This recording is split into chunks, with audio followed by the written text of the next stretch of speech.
Mais um programa do Paulinho e hoje eu vou trazer muita informação pertinente a vocês, mulheres, que às vezes pensam que por ser o sexo frágil também não podem aí exercer as suas funções.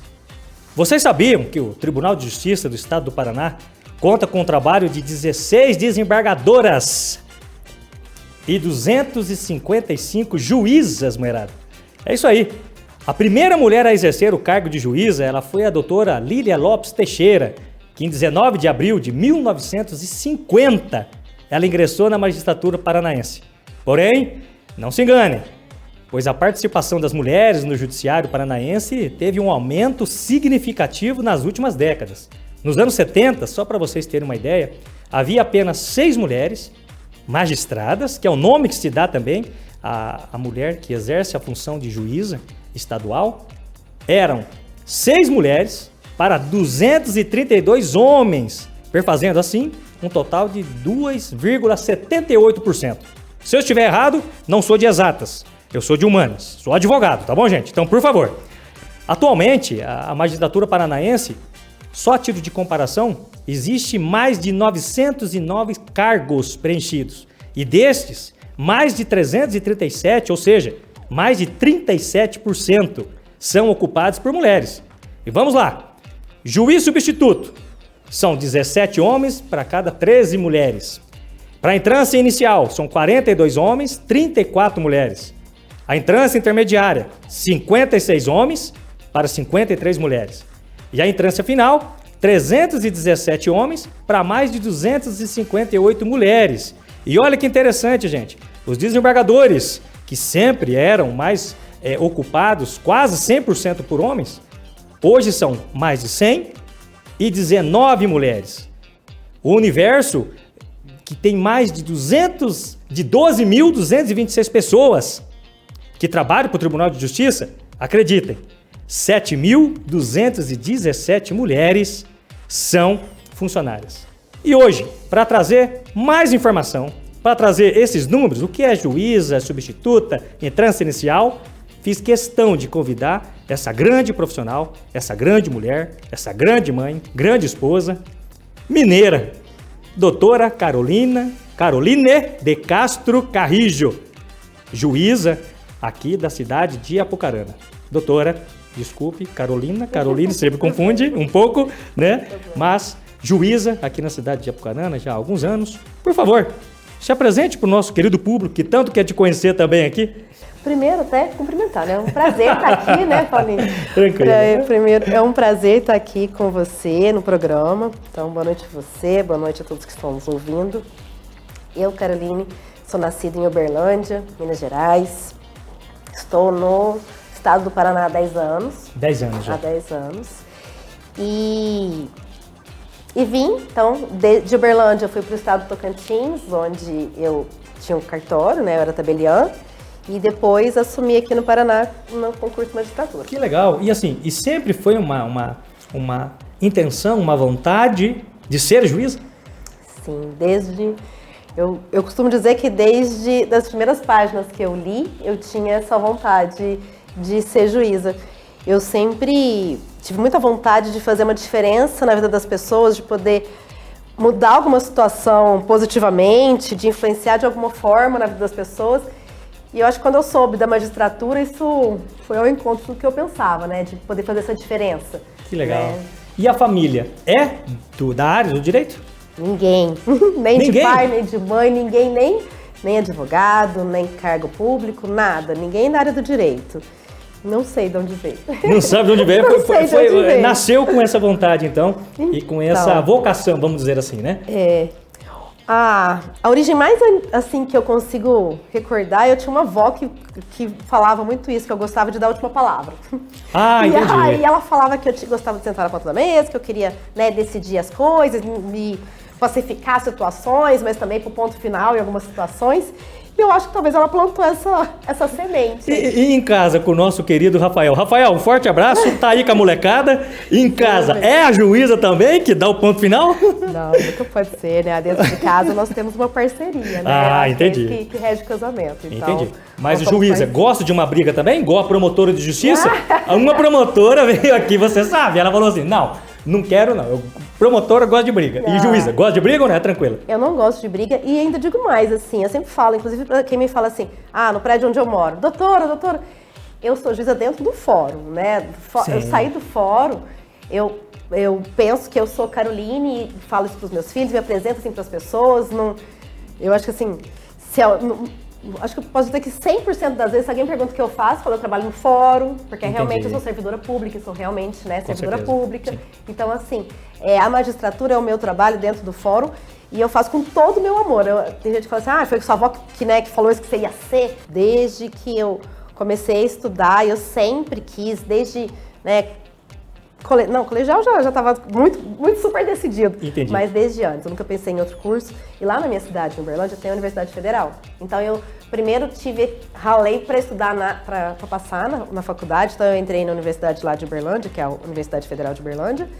Aí quando eu me formei, não só por experiência, mas porque também, né, tinha que me manter, né, a minha família, eu digo que meu pai era caminhoneiro, depois ele assumiu um comércio, mas então ele nunca teve posses, né, para me manter. Não é de uma família milionária, né? Não, de forma alguma. Então eu trabalhava durante a faculdade, então, por exemplo, de manhã, eu fazia faculdade de manhã, à tarde eu fazia estágio, desde o primeiro ano eu fiz estágio, fiz, né, sem receber nada durante anos, até fazer um estágio no Ministério Público, depois no Tribunal de Justiça, que lá a gente faz a prova pro órgão, né? Não faz para aquela pessoa determinada. Então, fiz os estágios e aí então, à noite, lá no terceiro, quarto ano, eu comecei a fazer o cursinho para prestar concurso. Ou seja, estudou, ralou muito. Ralei muito, então eu estudava de manhã, de tarde e de noite. Que legal. E assim, doutora, é importante nós dizermos a todos que o direito é um curso que eu acho que todo cidadão deveria fazer, né? Que ele abre um leque para profissional que abrange todas as áreas, né? Quer ser delegado, quer ser juiz, quer ser advogado. E assim, aprender o que é quais são os seus direitos, de fato, e as suas obrigações como cidadão, né? Bem, na verdade, essa matéria de direito, pelo menos a parte constitucional ali, deveria ser uma obrigatoriedade do colégio, né? No colégio, né? Justamente. Para que a gente saiba os direitos e os deveres, né? Para a gente existir como sociedade, como cidadania, como exercer nossa cidadania.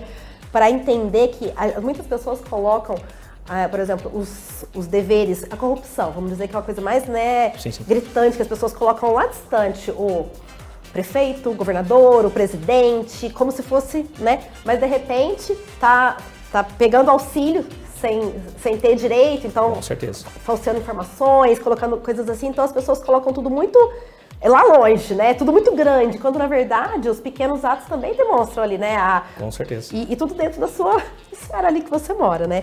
Dentro do que você vive. Mas ainda voltando na questão do direito, então eu prestei sim outros concursos assim que eu me formei. Então eu fiz concurso para os técnicos do Tribunal Regional Eleitoral, fiz delegado de polícia. E aí, por fim, eu fiz lá no Tocantins, que foi esse de cartório, né? Que legal. Então saiu de casa nova, então, das casas dos pais? Eu saí, vamos pensar, tem seus 13, não quer entregar a idade, né? Saí muito jovem. Rafael, comenta depois aí lá no YouTube, qual a idade, só para nós termos aí, né? Não tem nenhum problema com isso, nossa. Tô me aproximando dos 40 anos, assim, mas super realizada, de bem com a vida, eu tenho, né, sou uma pessoa muito abençoada. Com certeza. E doutora, assim, juíza substituta. É um cargo inferior ao juiz titular?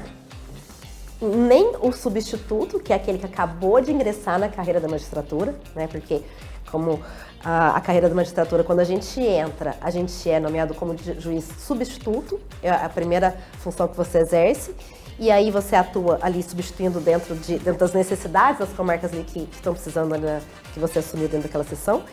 E depois você passa para o juiz inicial, da instância inicial, intermediário e depois final. E aqui, nessas comarcas de instância final, como é o caso de Apucarana, nós temos o juiz de direito substituto, mas juiz de direito substituto e o juiz titular. Mas esses dois cargos dentro da As competências são as mesmas. O que Não- faz um juiz titular, faz o juiz substituto. No caso, a gente divide competência, né? Então, por exemplo, a gente pode ter competência, por exemplo, na vara criminal. Eu cuido de casos da vara criminal, o doutor Oswaldo, o doutor José Roberto. A gente tem, eles são titulares. Então, Entendi. eles são titulares da vara, mas, por exemplo, as ausências deles. Vai dia tirar da semana. férias, você também assume Isso, todos os assume processos. os processos. Caso contrário, você assume os processos também para dar fôlego, vamos dizer. Isso. Para trazer uma celeridade maior para a comarca. Isso, exatamente. Os cargos, inclusive, assim, até uma peculiaridade do Tribunal de Justiça do Estado do Paraná. O desembargador Miguel Kifuri, assim que eu entrei na carreira em 2012, ele criou esses cargos de juiz de direito substituto que, salvo engano, tem mais 2 ou 3 estados que tem esse cargo. Que legal. Geralmente são apenas substituto, inicial, intermediário e final. Não tem esse de direito substituto. E daí, o Kifuri, na época, era um gestor incrível, ele criou alguns cargos justamente para ter essa subdivisão e ajudar, né, em varas que estão sobrecarregadas, que estão com muito acúmulo de serviço, então faz essa divisão de competência. Que legal. E aqui em Apucarana também temos as outras varas, cíveis, e infância, juventude e família. Você, como juíza substituto, também assume processos dessas varas também? Varas cíveis, não. No caso das varas cíveis, quem atuou como substituto é o Dr. Rogério. Ele Sim, não, mas também então tem um juiz substituto. Tem também. Para a vara civil também. A gente divide em 2 partes ali. Então, no meu caso, eu cuido das varas, né, como substituto, juíza de direito substituto, com uma parte de competência das varas criminais e da vara de família, que engloba infância e juventude, sucessões, execução penal. de pena está lá também nas criminais. Então, Entendi. O tribunal do júri está ali. Entendi. E registros públicos está dentro da vara da família. E do outro lado estão as varas cíveis, os juizados especiais, as varas da fazenda ali junto com nas varas cíveis também, que é de competência do Rogério, né, como substituto. Doutor Rogério Tragibo, né? Também Pronto. esteve aqui já. Forte abraço aí, doutor. Falou, trouxe muita informação também aqui, Imagino. muito querido, muito inteligente também. muito. Ele é uma das únicas pessoas, doutor, que eu conheço, que ele é de exatas e é juiz. Como isso? Como isso? Porque geralmente nós que escolhemos direito, nós somos de humanas, com certeza. né? Não somos muito exatas. E ele era professor, eu acho que de matemática. Né? Mas o Rogério acumula vários, né? Justamente, vários títulos. Justamente. Ele se subdivide, assim. Isso. Ele tem muitas... Sim. Doutora, mas como substituta, quantos anos já? Tem 9 anos. 9 anos como substituta. E o que faz a senhora continuar como juíza substituta e não juíza titular? Sim. Como que Primeiro, funciona a isso? questão, né, até para as pessoas entenderem um pouquinho, porque tem gente que pensa assim, nossa, tem juiz na cidade tal, saiu de lá porque mexeu com alguém e tal. Isso não é verdade, né? A gente tem uma das prerrogativas do cargo, justamente para dar essa independência para o magistrado, é essa questão da inamovibilidade. Então, a gente só sai, né, daquela cidade, daquela comarca, em virtude, então, de promoção e remoção. Entendi. Então, por exemplo, eu tô aqui, né, como juíza de direito substituta, na final. Eu não posso voltar para intermediária, que geralmente são cidades menores. Agora eu posso remover entre comarcas finais ou, né, mais para frente, quando, né, muito mais para frente, e no caso para o Tribunal de Justiça. Né? Entendi. Então, assim, mas por que ainda estou aqui, né? Primeiro que eu amo Apucarana, né? É uma cidade maravilhosa que... Nossa, Apucarana é fantástica. E assim, dentro de tudo que eu espero para trabalhar, para criar meus filhos, ela me atende muito bem. E aí pensando, para onde você iria depois de Apucarana, né? Então, penso, né? Fala, olha, se um dia algum colega daqui de Apucarana sair algum titular, gostaria de, né, que pudesse assumir a vaga deles. Entendi. Né, caso, né, eles... Mas ficar em Apucarana. Mas fica em Apucarana. Apucarana causa isso em todos. Causa em todos que passam por aqui. Isso mesmo. Todos que passam por aqui ficam. Não saem. Mas, né, por exemplo, aqui o pessoal de Apucarana está muito bem instalado por ser justamente essa cidade ótima. Poderia, tipo, Londrina, Maringá, mas vai depender de algum colega remover, né, se aposentar. Então, Entendi. assim, tem que ter aquela vaga. Então vamos dizer ali. assim, pode já ter surgido nesses 9 anos várias oportunidades para a senhora se tornar uma juiz titular em outra comarca. Sim. Mas por escolha prefere ficar aqui, é isso? Não só pela cidade, mas legal. também pela competência que eu exerço, que é justamente a que eu mais gosto dentro da carreira da magistratura. Entendi. Que é a carreira, que é a função como juíza substituta. dentro dessas matérias que eu cuido hoje. Né? Porque, por entendi. exemplo, eu posso ir para uma vara civil em Curitiba, cuidar de precatórios. Não necessariamente, então, você vai removida, você se remove para lá para atuar na mesma área. Não, de jeito Pode ser nenhum. que seja vara civil. Sim, tem toda a necessidade que vagar lá. Entendi. E a diferença, existe uma diferença de vocês, juízes vara civil, criminal, para o juiz trabalhista? Ou é a mesma coisa? Em É o que mesmo? sentido? Vamos dizer assim, só muda a matéria mesmo? O concurso é o mesmo? Não. Não é? Não. Então, a Justiça Federal, a Justiça do Trabalho e a Justiça Estadual comum que a gente fala, que é uma justiça residual. Então, o que não é da Justiça do Trabalho, essas relações de trabalho, o que não é Justiça Federal, que geralmente envolve a União, o que não é dessas duas competências é a Justiça Comum e Estadual. Entendi. São concursos, 3 concursos são separados. São completamente separados Sim. e diferentes. Bem diferentes, inclusive com relação às matérias. Que interessante. Então aí, galera, olha, eu acho que essa informação aí é uma informação muito, muito interessante. Né? Eu não sabia disso aí. Que legal. Nem eu sabia. Né? Né? E, doutora, assim, fez lá o concurso há 5 anos de direito, teve que passar por 3 anos de experiência. Qual o prazo médio que se demora um concurso para magistratura, em média? Muito particular. No meu caso foram 5 anos, mas é muito de cada pessoa, né? Não só da dedicação, Eu sempre brinco assim, que se fosse uma coisa que você planta e vai colher com certeza, muita gente, muito mais pessoas fariam. Mas não é assim, né? Eu brinco, por exemplo, uma vez eu fiz prova no Tribunal de Justiça de São Paulo de Magistratura e eu estudava à noite, final de semana e fazendo o meu máximo, tipo... Abriu mão de muita festa nesse período? Muito, de vida social? Muito. Eu brincava, por exemplo, eu tinha um cunhado que ele falava assim pra mim, que bobagem, final de semana, domingo, e eu lá, e no dia de manhã todo mundo assando aquela carninha e eu lá estudando, né? E eu lembro que quando eu prestei, o São Paulo me marcou muito, porque, por exemplo, né, vou dizer um ano, mas assim, não vou lembrar exatamente, mas vamos falar, como eu assumi aqui em 2012, vamos dizer que em 2009, que eu já estava estudando. Em 2009 eu prestei, exemplo, fiz 70, 72. No ano seguinte, estudando todos os dias, final de semana, fazendo o meu melhor, tirei 68, entendeu? Tipo, fui pior que no ano passado, mesmo fazendo o meu melhor. E passou de primeira em todas as provas? Nada. Ixi, é um caminho longo, né? Porque, assim, a prova da magistratura, ela tem várias fases, né? Então, assim, aí primeiro você vai ficando na primeira fase, aí você passa pra segunda. Aí, de repente, você acha que você tá bem na segunda fase, aí você começa a ficar na primeira, e vai, e volta. E quando você reprova na segunda fase, é obrigatoriamente, como na prova do OAB, fazer de novo a primeira fase? De novo, você não é ninguém naquele concurso, começa Olha tudo de só, novo. começa tudo de Tudo novo. Zera. Você chegar, por exemplo, na prova oral, né? E que a última fase é a oral, né? Se eu não passar, presta a primeira fase do mesmo jeito. E, por exemplo, eu sou juiz aqui no Paraná. Quero fazer concurso para, né, como no meu caso, que é Justiça Estadual. Minha família está em Minas. Eu quero voltar para Minas Gerais. Então, que comece um novo concurso. Tem que prestar um concurso como qualquer outra pessoa. Olha só, mesmo você já juíza, 9 anos de carreira, hoje quero trabalhar em Minas Gerais. Sim, tem que fazer a prova. Existe um movimento, né, existe até um procedimento dentro do Conselho Nacional de Justiça para autorizar uma permuta entre os estados. Mas como os estados têm muita peculiaridade, ainda não se chegou como, por exemplo, para que lugar da fila você vai chegar? Por exemplo, eu estou aqui em Apucarana há 9 anos esperando uma vaga. De repente vem um colega, né, do Pará, do Amazonas, tal, que tem um pouquinho mais de tempo. Vai vir para Londrina? Vai vir para Apucarana pegar um lugar que eu estou esperando? Entendi. Então, tem diferença de vencimentos, né?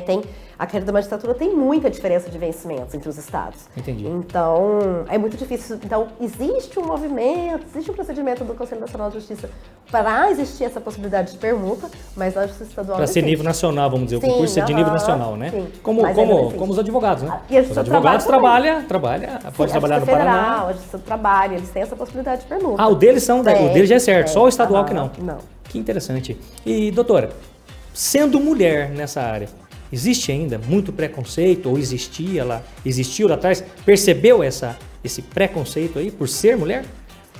Eu não sei se é bem preconceito por ser mulher. Eu acho que quando eu assumi, né, que faz 10 anos que eu assumi, em 2012, e em 13 de junho de 2012, e naquela época eu sentia muito mais em razão da idade. Mulher nova, então eu sentia muito, sabe? Por exemplo, principalmente advogado que tinha mais experiência, e eles chegavam tipo... Fala sério, né? Essa menina vai, né, decidir ou indeferir alguma coisa, né? De advogados? Então, assim, nossa, muito. Pô, advogado, não faz isso, cara. Não faz isso.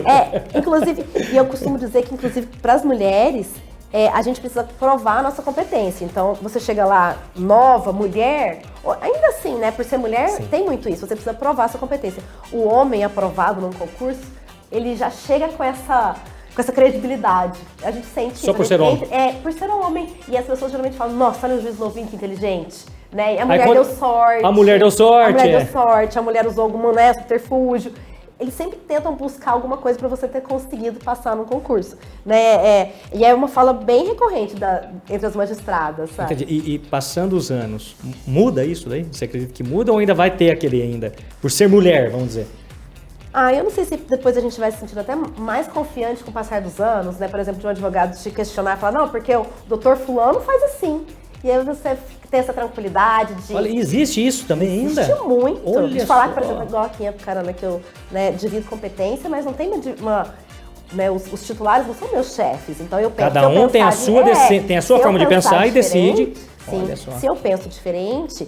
Aí o recurso dessa decisão vai para o Tribunal de Justiça. Um colega não pode rever minha decisão. O recurso não né? vai pro... Não vai pro colega, tipo, o titular não pensa assim, né? De forma Entendi. alguma. Mas eu já ouvi essa fala, né? Tipo, não, mas o doutor fulano não pensa desse jeito, eu vou falar com ele. Sabe como... Já ainda existe, Então, existe. Em pleno século XXI, Existe. 2022, quase, Existe. ainda existe esse tipo de fala. Existe. É um absurdo, Ou né? então, por exemplo, eu já tive recurso, infelizmente, de ir para adjetivos pessoais. Sabe, sim. tipo... Que deveria estar em casa, que deveria estar cuidando de filho, já li isso no recurso, sabe? Tipo, É complicado. E eu não vi. Isso aconteceu recentemente com a ministra Carmen Lúcia, né? Justamente, sim. Que foram para esse lado pessoal, adjetivos pessoais, e as pessoas, mas discutem a decisão, e aí teve gente que fala, mereceu e tal. Mas se, né, fosse o caso, que não fosse por esse caminho, né, de adjetivo pessoal. Que ataque a fala, a decisão, Com certeza. mas não a pessoa. Porque justamente a decisão, quem está dando aquela decisão não é a doutora Caroline Carrijo, pessoa, CPF, número tal de Uberlândia, CPF nacional tal, mas sim é a magistrada. Sim. Então que ataque com fundamentos, como sempre disse René Dotti, né? Advogado não tem que discutir pessoalmente com o juiz. Peticione-se, impeça. Sim. Não gostou da decisão? Recorra. Não gostou da decisão do desembargador? Vá para outra instância, vá para o STJ, vá para o STF, né? E assim conclua a lei, busque a sua resposta, né? Mas olha só que informação muito, muito delicada, até acredito eu, porque assim, em pleno século XXI ainda ouvi esses tipos de situação. Existe. Então, aquelas que querem ingressar na magistratura também tem que estar com o psicológico muito preparado também, até para isso, né? Que como a gente estava conversando em off, né, doutora? Por que o motorista de ônibus não pode ser mulher? Por que o do caminhão basculante não pode ser mulher? Pode! Né? E esses dias veiculou uma publicidade, assim, uma propaganda falando sobre isso, assim, que pediram para os alunos desenharem um médico. Aí tá. Pediram para desenhar um professor. Né? E falando do cargo, o professor falava só a função, né? E aí pedia para os alunos desenharem. E aí, de repente, a professora chama para entrar essas pessoas, mas as mulheres. Então, uma médica, uma professora, uma bombeira, e as mulheres, para as crianças, as meninas poderem se sentir representadas. Com certeza. E isso é muito interessante, né? Porque daí as meninas conseguem ver que, tipo, se ela pode, eu também posso. Então, Com existe certeza. sim, é normal, pode não ter tanta... não aparece tanto, não era tão comum antigamente, Justamente. mas existe sim. Justamente. E se eu tô aqui, você também pode dar, né? Com certeza. E o que nós vimos ali naquele estudo que nós fizemos, né? É sobre o número de magistrados e tudo. Antes era 6 magistradas para 232 homens. E hoje não, hoje já está ali, ó, 37%, Sim. 38% são por mulheres e com certeza vocês mulheres vêm cada vez mais garantindo o espaço de vocês, que lógico, o que eu sempre digo aquela frase que nós conhecemos no direito, né, doutora? Todo mundo é inocente até que se prove o contrário. Sim. Mas se o cara tem a pele mais escura, uma barba um pouco maior, né? E é pobre, ele tem que provar todos os dias da vida dele que ele não é culpado, é diferente, né? E é uma inversão. Vocês mulheres, qual que é a diferença no concurso para o homem, para a mulher que quer ser uma magistrada? Não existe. Mas o preconceito às vezes impera até nessa situação, né? Tem situações muito delicadas que a gente ainda tem que avançar bastante. Não, com toda certeza. Mas lógico, não pode ser um fator impeditivo, né, doutora? De forma alguma. Né? Eu digo avançar bastante no sentido assim de vários exemplos, que é melhor a gente não citar para não criar polêmicas, mas existem situações muito tristes, assim, com relação às mulheres que a gente tem que avançar bastante. Constrangedoras até, né? Seja pela forma que se veste, a forma que penteia o cabelo, até isso ainda incomoda alguns, né? Não, por exemplo, você falando, né, que hoje, 2022, situações como a que eu falei, e recentemente eu li num processo assim, uma pessoa perguntando para a vítima, mas que roupa que você tava? Uma vítima de crime sexual. Que roupa que você tava? Que absurdo. Sabe, assim, isso infelizmente ainda acontece, sabe? A gente, quando se trata de crimes sexuais, a gente tem tido um cuidado, principalmente vítimas menores, né? De ouvir por um depoimento especial, tentando ao máximo evitar revitimização. E aí, de repente, quando vem uma palavra, um questionamento nesse sentido, né? Mas você, por que você não fez nada? E por que você, né? Você gostou, você é isso, e que roupa que você tava? E colocando a culpa na mulher, é muito triste da gente ver, né? Justamente. Que esse lado. E sendo uma mulher juíza, às vezes o homem também é acometido por emoções, é do ser humano. Mas a mulher sempre ela é conhecida por ser mais emotiva, por ser uma juíza. É um pouco mais complicado para a senhora, como mulher, conseguir deixar o emocional de lado e agir extremamente com a razão? Ou o juiz tem que ter esse balanço, equalizar emoção, razão e dar uma decisão? Como é que funciona? Na verdade, a gente tem que, ao máximo, né, a razão falar mais alto ali, não deixar a emoção, né, existe, falando no sentido assim, que não existe ninguém totalmente imparcial, né, no sentido assim, que todo mundo tem uma convicção lá dentro, uma criação. Com certeza. Mas na hora que a gente vai julgar, a gente tem que tentar afastar ao máximo para aplicar a lei, né, dentro dos costumes, dentro da doutrina, das interpretações, da jurisprudência, mas assim, tentando ao máximo afastar isso daí, porque senão fica muito subjetivo o direito, né? Se a gente pensar que, eu vou julgar conforme eu acho mais bonito ou mais precioso esse bem jurídico, aí fica muito pessoal. Então, assim, e isso aprende desde da prova de magistratura ou não? Você aprende na prática mesmo, ralando ali dia a dia, como é que é? Eu não sei, eu acho que isso tem que... A gente ouve na magistratura, mas existe, né, dentro da carreira da magistratura, do concurso, uma matéria da ética da magistratura, né, que a gente tem que falar sobre isso, da importância da ética, da importância da gente ser ao máximo imparcial, como deve ser, afastar essas questões emocionais, para que exista uma previsibilidade ali, né, que não seja, né, tão...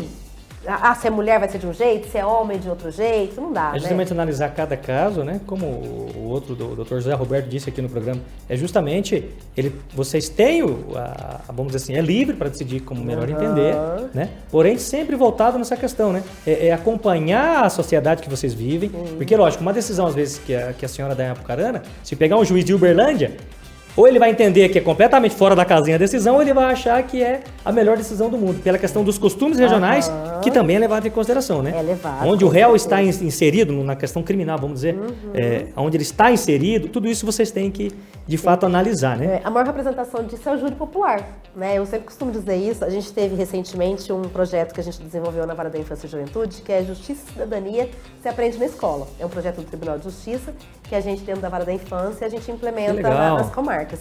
E a gente recebeu mais de quase 1.400 crianças do 5º ano lá no fórum.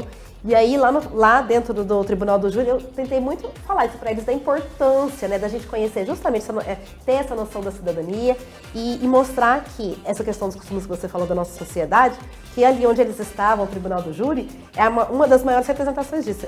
O Tribunal do Júri, porque daí os 7 jurados vão decidir conforme aquela sociedade, o que é mais sério. A senhora não decide nada ali, né? Nada. Só dá dosimetria da pena, aplica a pena. Aplica a Quem pena. manda são 7 cidadãos 7 jurados. ali escolhidos a dedo pelo Tribunal do Júri, que vão decidir. Que vão decidir se é culpado, se é inocente, né? E além do Tribunal do Júri, o voto. Então são grandes demonstrações da soberania, né? Desse exercício da cidadania. Então, e falando, né, com relação a isso, esse gancho é a vontade popular ajustada à sociedade que a gente está vivendo. Com certeza, com certeza. Independente se vai agradar gregos ou troianos, a vontade da maioria tem que ser respeitada e com certeza a questão dos costumes, de toda essa situação, tem que ser levado em consideração, né, doutor? Tem. Agradar, geralmente, a gente sempre fala isso quando a gente fala para alguém fazer acordo, né? Que incentiva o acordo, busca o acordo, porque a gente sempre fala, é uma solução...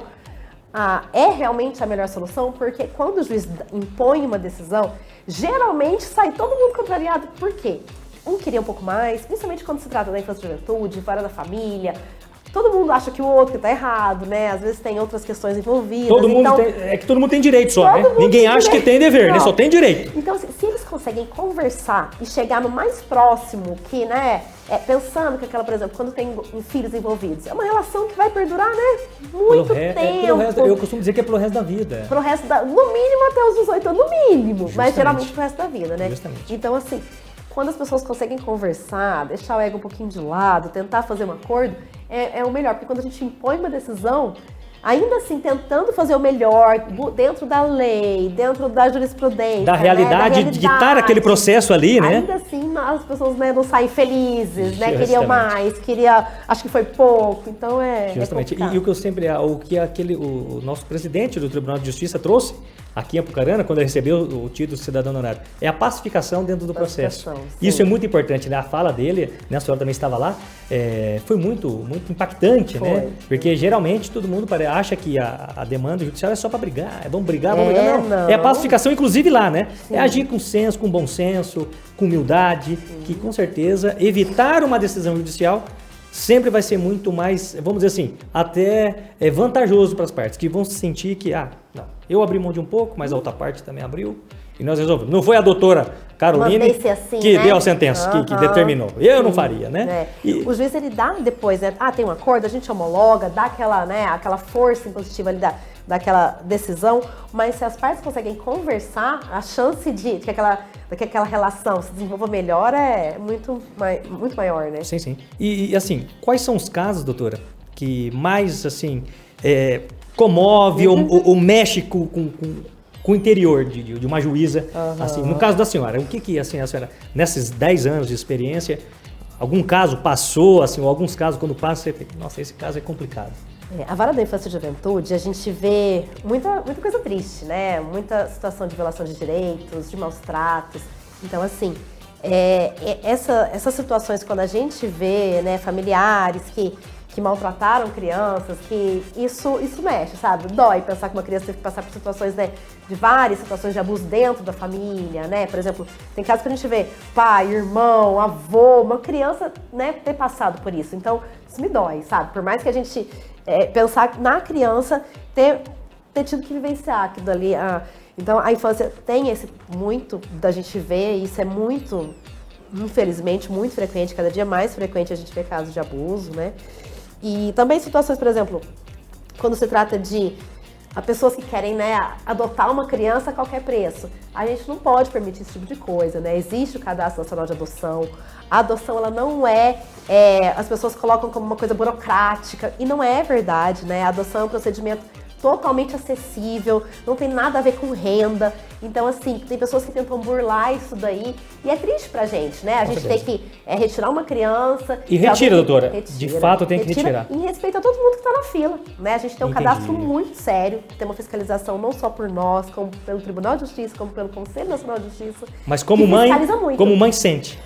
Porque assim, às vezes com certeza você analisa ali, o juiz analisa e vê que a criança de fato está sendo bem cuidada. E às vezes não é recém-nascida, né, doutora? Às vezes já está adotada há algum tempo também. A gente tem um cuidado de sempre, né? A fala da infância, o princípio da infância é o interesse superior da criança e do adolescente.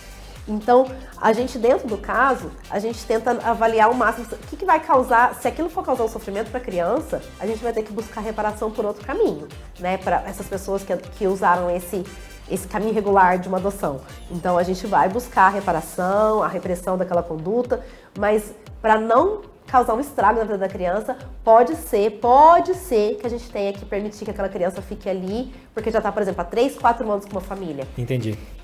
Que estrago que eu faria na vida dessa criança para penalizar uma pessoa, né? Então, e às vezes é de boa vontade, né?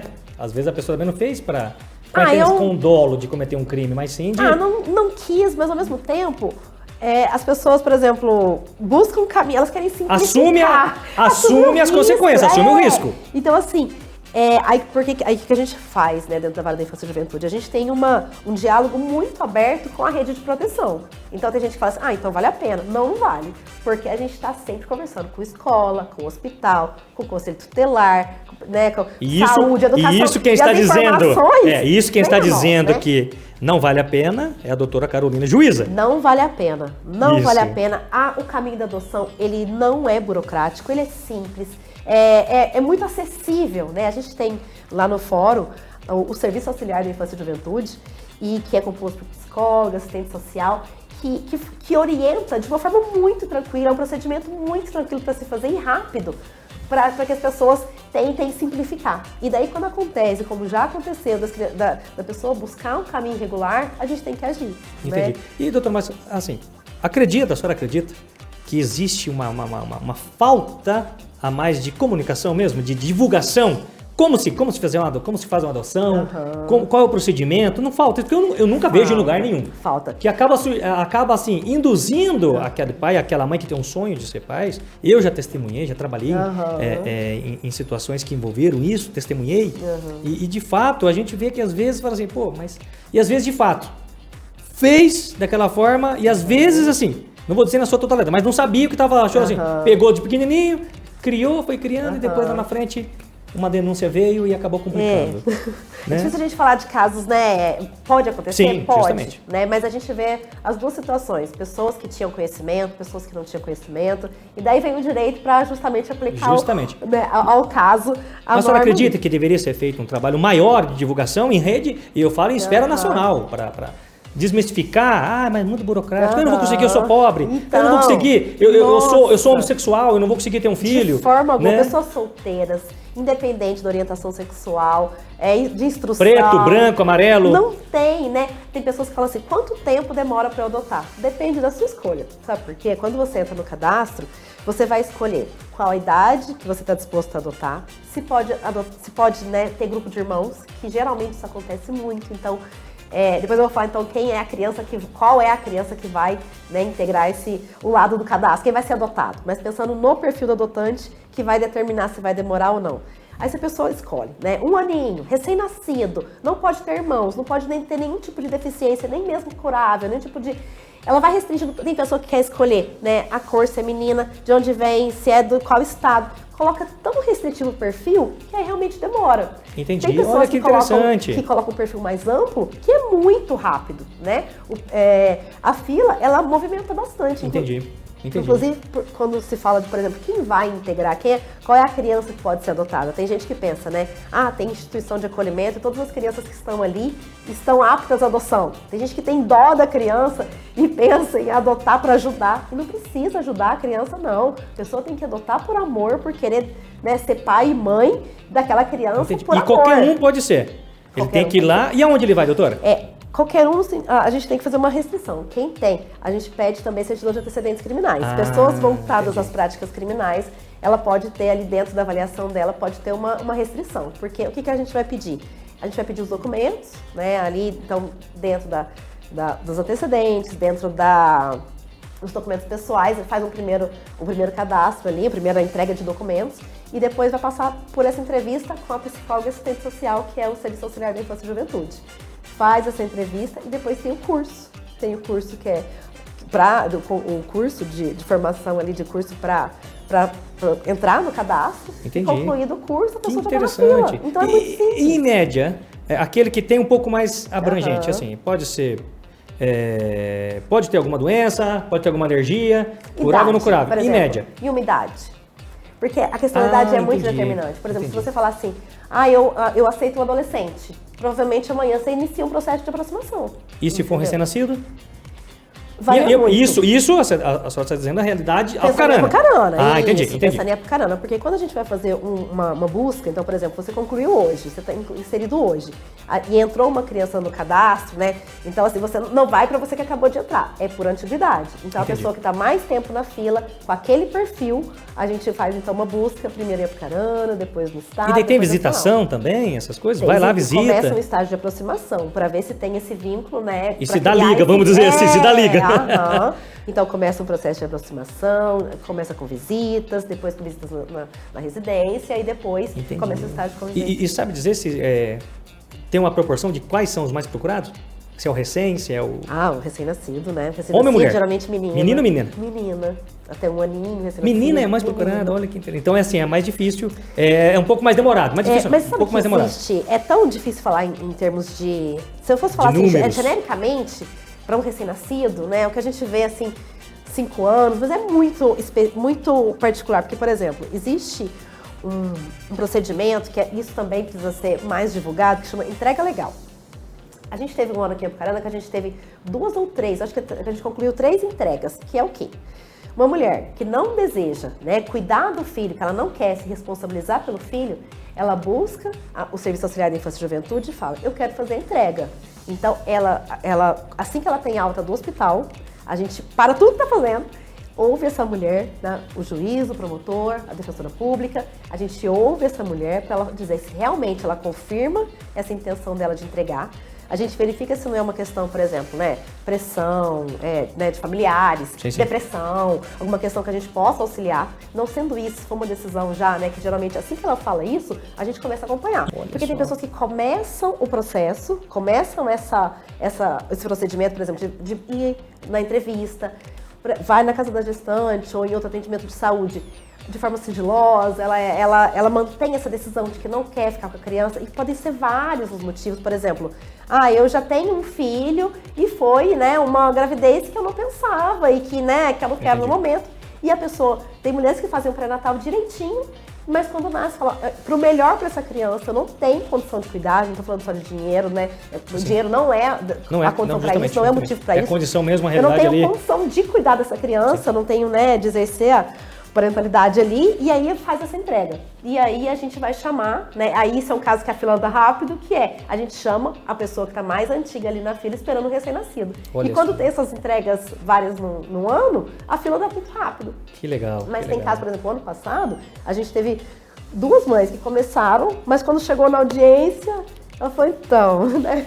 Acho que eu quero sim, que dela permanece com o filho, né? Criança, e pronto. Entendi. A gente acompanha por 6 meses. E ela falou, né, a criança tá bem, porque que acontece? Tem mulher que já existiu. A gente fala, não, eu quero sim. Mas daí entregar, né, pra alguém que... Entendi. E é feita uma verificação posterior, um acompanhamento por um tempo? Por 6 meses a gente olhando ali, fiscalizando tudo. Entendi. E essa verificação, por isso que eu falo assim que não vale a pena buscar uma adoção irregular. Porque a gente tem, né, essas notícias, essas informações, vêm por todo lado. Então a gente sabe quando tem, por exemplo, uma mulher no hospital esperando né, vai dar luz e tem um acompanhante que não tem nenhum vínculo com aquela mulher, né? Aquela pessoa. Entendi. A gente já, né, começa a acompanhar, tem alguma coisa estranha, né? Tem alguma... Sempre buscando o melhor para a criança. Buscando o melhor para a criança. Por que acontece? Por que a adoção irregular não pode acontecer? Porque existem finalidades de todos os tipos. Tem pessoas que querem, né? Tem boas e ruins. Tem trabalho escravo, tem pessoa que quer, né? Tem várias, vários... A venda, o tráfico, né? O tráfico humano. Tráfico humano. Então existem muitas coisas. O tráfico humano, quando a gente fala, acha que é só na China, não. Acha que é só em outros países do primeiro mundo, que sempre tá no notícia, mas não é, doutora? Não. Tá aqui, pode estar aqui em Apucarana, pode estar aqui em Jandaia, que é uma cidade vizinha um pouquinho menor, que pode estar entre nós, né? E tem pessoas que estão, por exemplo, querendo preencher, faleceu um filho e ela quer pôr aquela criança no lugar, e aí todas as frustrações, tipo, aquela criança nunca vai ser igual a outra. Justamente. E aí aquela criança, por exemplo, vai... né, ser maltratada porque não preenche as expectativas daquela pessoa. Então, por isso que é importante que a pessoa passe por essa avaliação no sentido de quais são as suas intenções, né? Qual que é, por que você quer adotar, o que te move, Entendi. o que você quer fazer, né? O que representa pra você, o que você quer pra criança, pra gente tentar entender esse contexto. E daí, quando a gente tem, né, essa aproximação com uma criança, a gente acompanha durante as visitas, depois a gente acompanha durante o estágio de convivência. E a pessoa da juíza ali junto, acompanhando, de perto, pessoalmente. Com relatório. Então vai mandando legal. relatório pra gente, no máximo, ou é mensal, é com frequência, a gente vai tendo relatório do que tá acontecendo. Então, fica aí a dica para essas mulheres também, né? Ver como é nobre também essa profissão da magistrada, que às vezes parece que só tá ali para julgar o caso. Não. O dever social, a resposta social que vocês magistrados têm a responsabilidade de dar é gigantesca, né, doutora? Por isso a importância e por isso também, assim, o grau de dificuldade de conseguir se tornar um magistrado, né? Que por mais que a gente diz que é para todos, mas a pessoa tem que ter a vocação, ela tem que ter ali vamos dizer assim, ser muito firme, muito dedicada ao estudo, porque assim, magistratura, como qualquer otário de direito, o estudo ele é pro resto da vida, né, doutora? É pro resto da vida. Nunca para, né? E assim, além dessa dedicação, que tem que ser muito grande, né, o magistrado ele não pode, né, desenvolver outra função a não ser professor. Então, ele tem que se dedicar àquela função ali. Ele, por exemplo, no meu caso, né, eu estou há 10 anos longe da minha casa, então os perrengues e as alegrias eu não posso passar, né, com a minha família. E isso foi uma escolha que eu fiz, né? Nossa, tadinha, de forma alguma. Escolha. Sim. E, aí, e faz o que ama, né? E quando faz o que ama, não trabalha. Você vive, né? Você vive daquilo, mas tem suas consequências, assim. Consequências. Então, assim, eu acredito que... Por isso que eu falei assim, não existe curso mais fácil, mais importante. Justamente. Não. Se você se dedicar para aquilo, se você gosta daquilo e faz com amor, assim, eu sempre pensei dessa forma em tudo que eu fiz. Desde o primeiro trabalho que eu tive, sempre de fazer o melhor, né, dentro da minha possibilidade, dentro dos seus limites. Dos meus limites. Justamente. Mas até um pouquinho a mais. Com certeza.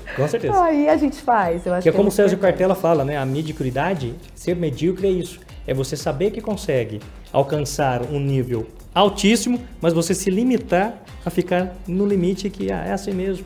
Né? Ou seja, se quer um tratamento diferente, se quer uma vida diferente, você tem que agir diferente dos demais. Com certeza. Caso contrário, você não vai conseguir, né, doutora? Aquela diferença em quantas pessoas dormem, quantas pessoas estão fazendo, né? Estão no churrasco, você está fazendo, buscando a diferença, né? Com certeza. E aí plantando, como eu falei. Se fosse uma coisa que o concurso público, né? Plantei, logo vou colher. Nem sempre, né? Mas não pode desistir, né? Não pode desistir. Se tem a vocação, se quer, mantém. Muita gente fica no meio do caminho, porque assim, a gente sabe que, né, tem vários fatores que influenciam, né? Desde a vida pessoal, as frustrações, conseguir lidar com essa frustração, né? Tipo, não consegui, mas ainda posso, ainda, né, tem jeito, é possível. Então, muita gente fica no caminho assim e acaba desistindo. Pessoas com muito tempo, estudando há bastante tempo e ainda fica pelo caminho.